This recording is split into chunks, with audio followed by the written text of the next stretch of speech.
All right, music fans, welcome back. Harmless Dave here, talking real music in real time for real people just like you and just like me. All right, here's Chez, Kane, Powerline, Frontiers music, melodic rock from the late 80s, or at least the sound of it.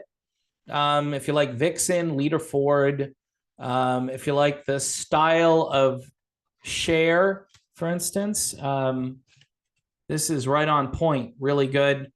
Maybe a little Pat Benatar and Joan Jett thrown in there, but Chez, Kane, great songs, a great look, and doing quite well in other countries. You know, it's kind of embarrassing that an artist like Chez, Kane doesn't get a call from, say, Eddie Trunk or some of the more mainstream, so-called mainstream rock media here in the United States. I mean, who wouldn't want to talk to Chez, Kane? I did, and she was great. And I've done 2 interviews with Chez, and she is a really down-to-earth, decent person, in addition to being very talented.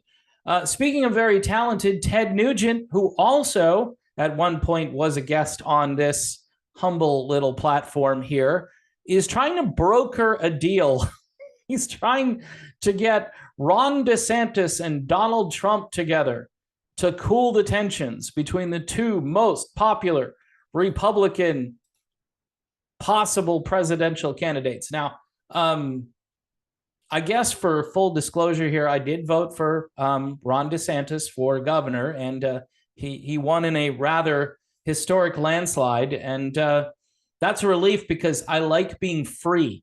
Okay, I like knowing that the governor does not want to mandate anything like a lockdown or some sort of substance that you're supposed to put into your body, which, you know, I won't get into too many details about the thing or the other thing. But for those of you who have watched this channel for quite some time know exactly what I'm talking about. So I kind of like DeSantis. I kind of really like him. And I have, I guess, now gone on record that I think I'm not completely done with national politics. If you go watch my other channel, it's called The Radical Independent, you'll find out that, you know, there's some crazy stuff going on that's really above politics at this point.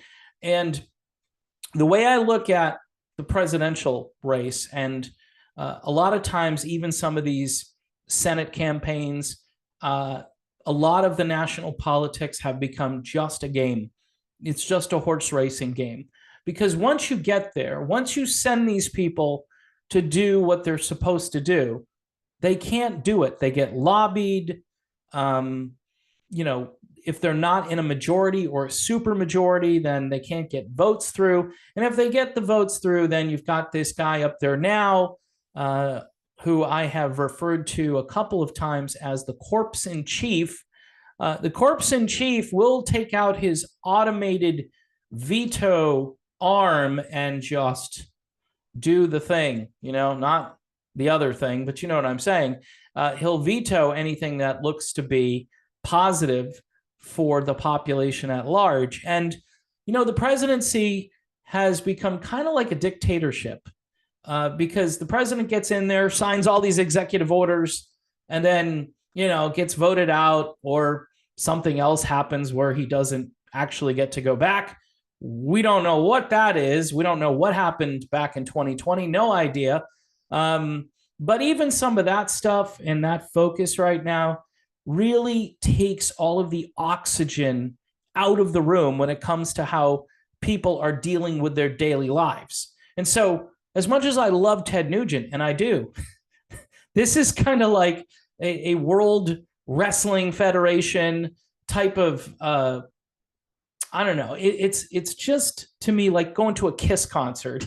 We're going to bring a cage match between, you know, DeSantis and Trump, and Ted Nugent's going to moderate. Now, granted, this would be extremely entertaining. I would tune in to hear what Nugent has to say. And, you know, Trump is saying things about DeSantis. Trump called Ron DeSantis Ron DeSanctimonious. Okay, so if you're a Ron DeSantis fan like I am, how does that make Donald Trump a better person or just more appealing than Ron DeSantis? Now, think it through. Look, a few people here, even on Patreon, have said to me, how come you're just not so in love with Trump? And I think Trump's right about this, that, and the other. And I don't know. I think the whole thing right now is just this game. And you've got, look at it this way. You know, some people call it like the deep state. It's above what's happening at the presidential level. Here's a clue. Do you think Joe Biden is making his own decisions? Do you really? Because if you do, then you're intellectually not very honest. You have to know, even if you like Biden, that he isn't pulling the levers. He isn't making those decisions. I mean, the Easter Bunny had to lead him off of an event where he was getting mixed up, and the Easter Bunny said, hey, you got to go this way, Joe. You know, and so it's so bad that you can elect people who can't put sentences together. So you start to think to yourself, okay, the guy in Pennsylvania, right? Didn't he have a stroke? And then everybody comes along and says, well, he had a stroke, but that doesn't mean he can't serve. And that became a meme. That became a thing. Look, yeah, I'd rather have him than that crazy Dr. Oz. Look, Dr. Oz, you know, Oprah Winfrey, Dr. Oz, for those of you who claim to be hardcore, you make so many adjustments and excuses. And it unfortunately, it kind of started back in 2016. And the excuses started and everybody was like, yeah, I can forgive that. Yeah. So he said that. I can overlook that. And I'm not one of those never Trump people at all. I'm just observing. This is what I do. I observe and I go, okay, that's kind of weird, because like a couple of years ago, they would have never put up with this stuff, but now they're saying it's great. And you know, I voted for Donald Trump in 2016. I was very anxious about the future of the country, and I made the decision, you know, based on, okay, I like that this guy is getting destroyed by the media every day. I like that. And I like the fact that he takes on the establishment every day. But is this just a game? Is it a mirage? I mean, if Ted Nugent is offering to get involved in something as an arbitrator, I mean, folks, I love Uncle Ted. Uncle Ted is one of the smarter people really in the United States. He just is. He says amazing things, but this political game that we're all just like on the edge of our seats. Okay, what's going to happen in Arizona? Now, that's another issue. So if things are being controlled, and even when you go vote, right, you're not sure, and you don't feel confident afterwards, and they can't seem to tabulate ballots in a timely fashion. Now, if you believe that this is safe and it's effective, where have we heard that before, right? It's safe and effective and fair, and everything is above board, and there's nothing to see here, and there are no mules, and there are no harvesters, and there are no nefarious things going on. There's no chicanery anywhere, right? If you believe in all, if that's great, that's, you know what? I mean, that's like a religion to me. You have bought into the religion, and there are people kind of on the outside, and that's where I'm kind of going politically. I'm kind of on the outside now, looking in, going, okay, this is just a horse race. And, you know, the fact that the rock media is covering the fact that Ted Nugent wants to sit down and broker a deal between Trump and DeSantis. Now, a very important piece of information here, if you're following this, is that the establishment hates Trump more than they hate DeSantis, believe it or not. They just, because Trump didn't come through the normal process. They don't like the way he talks. He's brash. He's bold. All of those things. He's the greatest show on earth, right? One thing about Donald Trump, he's very entertaining. And I would ask again, is that what do we need more entertainment? And is it the fact that we need some kind of cultural icon to make people go and vote. Because if that's also the case, then we're really lost, because you should know about the Constitution. You should know about the Bill of Rights. You should know about civics. You should know how the country was founded, and you should know about some of the presidents and some of the things that have happened in this country, at least over the last, I don't know, 50 or 60 years. You should know something about that. It shouldn't be, hey, man, I saw that guy on TV and yeah, he's cool. Okay, so you integrate the pop culture with the politics, but are you getting anything out of it? Isn't there something or someone that pulls all the strings? And it depends on who the president is, but some of the strings they might control more than the other strings. Again, if the president that they want gets in there, like the guy who's in there now, they love this because it's full control. I mean, he has no bearings. I mean, Trump was pushing back a little bit, and they pushed back so many times that what? 2 impeachments and a collusion thing that went nowhere, and tax evasion that went nowhere, and documents. Oh no, what kind of top secret nuclear codes are in Mar-a-Lago? So, and again, that's where I'm really sympathetic to all of this. But step outside of it. You know, having somebody go in there and broker and having it be Ted Nugent. Ted Nugent's not gonna, he's not gonna, you know what's happening right now too? It's divide and conquer. So if there are a bunch of people that say, hey, I like Desantis, and a bunch of people say, hey, I like Trump, then nobody wins. You know who wins? Whoever the Democrat is wins, because you're dividing.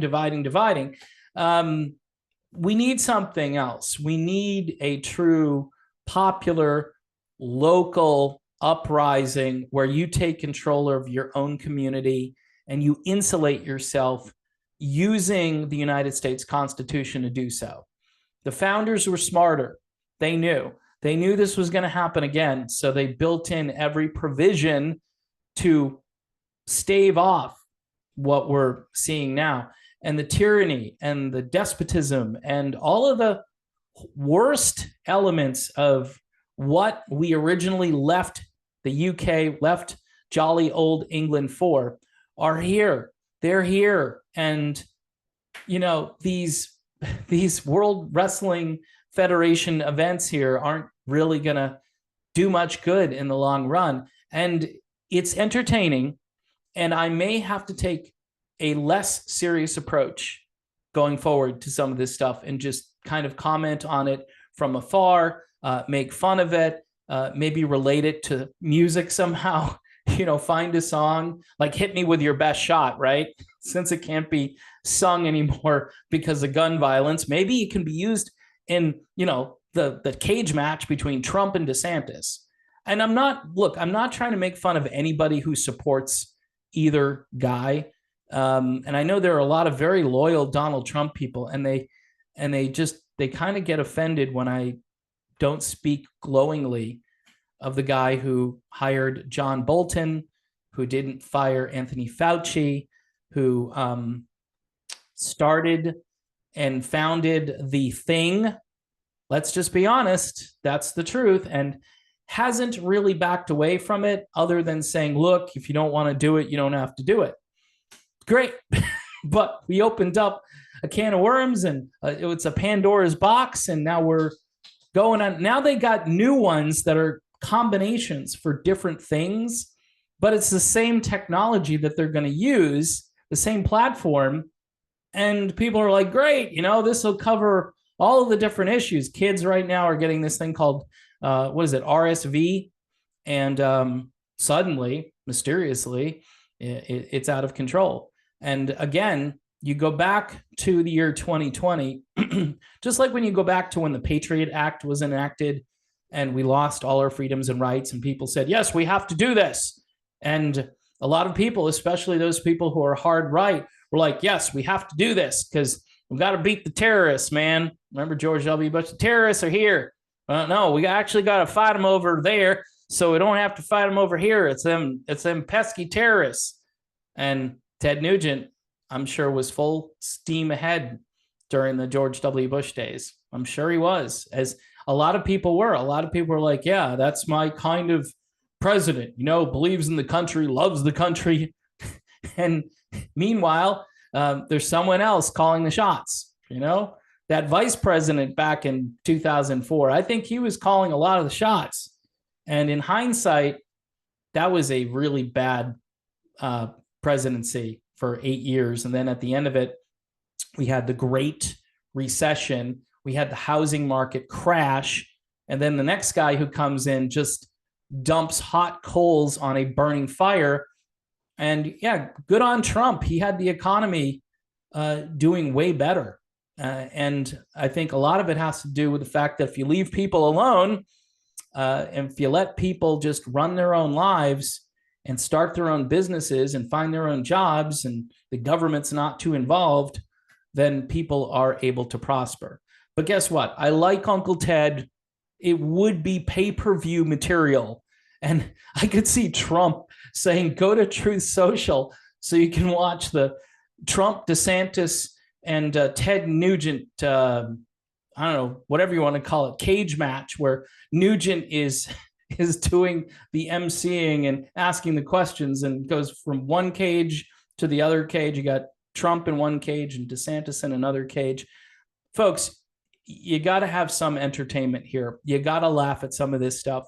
And now we're, 2 more years of presidential politics after we just got through with a year and a half of midterm politics, and it just keeps going. This is why people don't vote. This is why you'll run into some people who are ignorant, and they'll say, well, I don't vote, it's stupid. And you'll ask them why, and they don't know why they don't vote. And then you ask some people who are smart, and they tell you that they don't vote, and they say, well, what's voting done for us? What has voting changed? The sort of incremental death spiral continues. And one guy might slow the car down a little bit, get in there. You could say Trump slowed the car down a little bit, but then he brought all of these passengers into the car that wanted to hit the accelerator. And as soon as he gets out of the car or gets pushed out of the car, then someone jumps in and that car starts flying down the road. Someone else might get the steering wheel and steer the car back, but then someone else is going to take the car and steer it the other way. Bunch of executive orders, bunch of canceled executive orders. It's not good, people.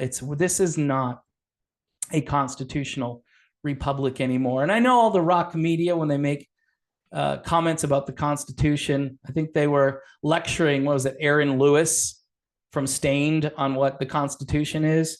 And they're like, it's a living, breathing document. And, Aaron says he wants to get back to the Constitution. Well, we are back to the Constitution. And thank goodness that it's a living, breathing document now. And we've freed the Constitution from its restraints. You know what? We need every restraint that the founders put into the United States Constitution. See, I'm over, the Republicans are here. I'm like way over there. All right.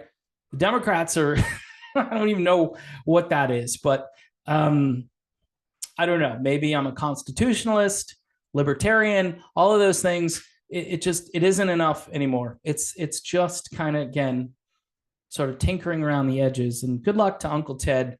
I hope he's able to facilitate a cage match between Trump and DeSantis. It would be pay-per-view. It would be great for my channel, especially if Nugent gets up there. And maybe you have like a guy who's the opposite of Ted Nugent, like Sebastian Bach up there, just to create more havoc and chaos. I mean, although I'm sure Sebastian wouldn't want to be in a room with Trump and DeSantis. So I think you'd have to find another commentator, maybe to do color commentator as a commentary as Ted does the narration or asks the questions. There's certainly enough room for a bunch of journalists, but between Trump and DeSantis, nobody will probably get in a word. It's all going to be Trump and then DeSantis firing back. And my hunch is DeSantis isn't this kind of politician. He just goes to work, isn't all bombastic, isn't going to throw insults, isn't going to come up with clever nicknames. Now we've got DeSanctimonious. And will that stick? I don't know, man. People here in Florida love Ron DeSantis, and I don't think that's a good strategy. And again, the overarching theme is none of it really makes that much of a difference. It'll make a difference at the state level. Your governor, your local politicians, your dog catcher, your town council, your county commissioner, your school board. That's a good one. All of those things really are impactful. But this national politics stuff, I've been through too many of these. And it's just, again, it's like a tennis match, back and forth, back and forth. Your head spins, your wallet spins, and then your life changes and you're like, how can we fix this? I say we get out of the contract. That's how we get out of it. We just say, you know what, Florida as a state, we're done. Or whatever state that you're in, we're just going to be our own little country here. We've got our own military. We've got our own infrastructure. We've got our own economy. We make stuff. We import stuff. And you do you over here, and we'll do us over here with prosperity and freedom. And, we'll see who wins, right? You want to do a great experiment? California versus Florida. There's your experiment. All right, folks, I'm done. Way past on this one, just kind of babbling as usual. Here's Chez Kane. She does no babbling. She does great singing. And she's a rock star. She's a bona fide rock star. And more people need to listen to Chez and to talk about her career as, again, it's definitely on the upward trajectory. But you wouldn't know by the American media, but over in Europe, England, she's from the UK. They like Chez Kane a lot, and so do I. So there you have it. I'm done. See you soon.